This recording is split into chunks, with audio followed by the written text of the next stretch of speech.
Banyak yang bilang, usia 20-an adalah momen paling indah, tapi ada juga yang merasakan kebingungan. Kenapa kita merasa kesepian bahkan di tengah keramaian? Selamat datang di Ruang Tumbuh. Chapter 1, Perasaan yang membuat bingung. Ketika kita memasuki usia 20-an, seringkali kita merasa terjebak dalam rutinitas yang monoton. Dalam perjalanan ini, banyak dari kita merasakan kehilangan arah, seolah langkah-langkah kita tak pasti. Mungkin kita melihat teman-teman berhasil dengan karir, hubungan, atau pencapaian, sedangkan kita merasa kok tidak bisa mengikuti.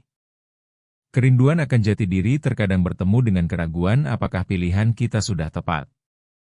Rasanya seperti berjalan di tengah jalan yang bercabang dengan dua arah, namun kita tidak tahu harus belok kemana. Ada saat-saat ketika kita ingin berbicara, tetapi malah mengurung diri, berpikir, dan mencoba memahami apa yang sebenarnya kita inginkan. Perasaan ini sering datang dan pergi, menciptakan ketidakpastian lain dalam hidup kita. Kita jadi mempertanyakan, apa sebenarnya yang menjadi tujuan kita? Apakah kita sudah cukup baik? Dan apakah kita memang layak untuk ditakdirkan meraih kebahagiaan? Ini adalah langkah pertama dalam perjalanan kita mengenali diri sendiri, dengan mengakui bahwa bingung itu normal dan bagian dari proses.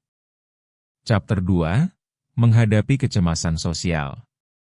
Beralih ke kehidupan sosial, introvert seringkali merasa terjepit antara keinginan untuk terkoneksi dan ketakutan untuk berada di tengah-tengah banyak orang. Di acara-acara sosial, ada rasa cemas yang terus menghantui, baik sebelum maupun sesudah. Pertanyaan yang sering muncul adalah, bagaimana jika saya terlihat aneh? Atau, apakah mereka peduli dengan apa yang saya katakan? Perasaan ini tidak hanya menghalangi untuk bersosialisasi, namun bisa juga membuat kita merasa terasing. Namun, ada banyak pendekatan yang bisa kita coba. Pertama, bertahap. Coba deh mulai dengan menghabiskan waktu di lingkungan yang lebih kecil dan nyaman. Kedua, bawa teman yang bisa mensupport kita. Ketiga, ingat bahwa banyak orang juga merasakan hal yang sama, jadi kita gak sendirian. Menghadapi kecemasan sosial tanpa merasa terpaksa bisa membawa kebebasan dan keberanian dalam diri kita. Proses ini butuh waktu, tetapi setiap langkah kecil bisa membawa dampak yang besar. Chapter 3, Kekuatan dalam Keheningan. Banyak yang menganggap keheningan sebagai tanda kebosanan atau kesepian. Namun, sebagai introvert, kita sebenarnya memiliki kekuatan dalam keheningan. Di saat-saat tenang, kita bisa merenung, berfokus pada minat kita, dan menggali argumen di balik perasaan. Momen-momen ini bisa jadi sangat penting dan memperkaya. Terkadang, kita merasa lebih nyaman menuangkan perasaan melalui tulisan dibandingkan berbicara langsung. Memanfaatkan waktu untuk berkreasi, seperti menulis jurnal, menggambarkan perasaan, atau menekuni hobi, bisa sangat memberi ketenangan. Kita juga bisa menemukan jati diri lebih dalam pada waktu-waktu keheningan. Jadi, jangan anggap remeh kekuatan keheningan yang kita miliki. Ini adalah waktu untuk menemukan siapa kita sebenarnya dan apa yang kita inginkan. Chapter 4, Strategi Mengatasi Overthinking. Kita semua pernah ada di titik di mana pikiran berputar tanpa henti. Overthinking bisa mengganggu kesehatan mental dan menghalangi kita dari hidup dengan tenang. Penting untuk mengidentifikasi cara mengatasi ini.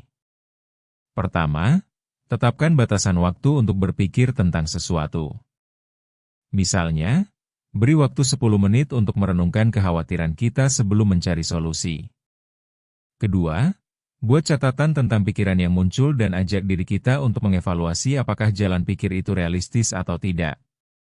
Ketiga, alihkan perhatian dengan kegiatan positif, seperti olahraga atau berkumpul dengan orang yang membuat kita nyaman. Mengendalikan pikiran ini bukan hal yang mudah, jadi bersabarlah dengan diri sendiri.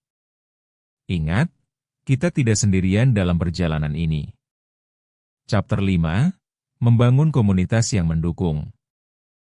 Ketika kita merasa terisolasi, Membangun komunitas yang mendukung bisa jadi kunci untuk mengatasi berbagai tantangan, termasuk quarter life crisis.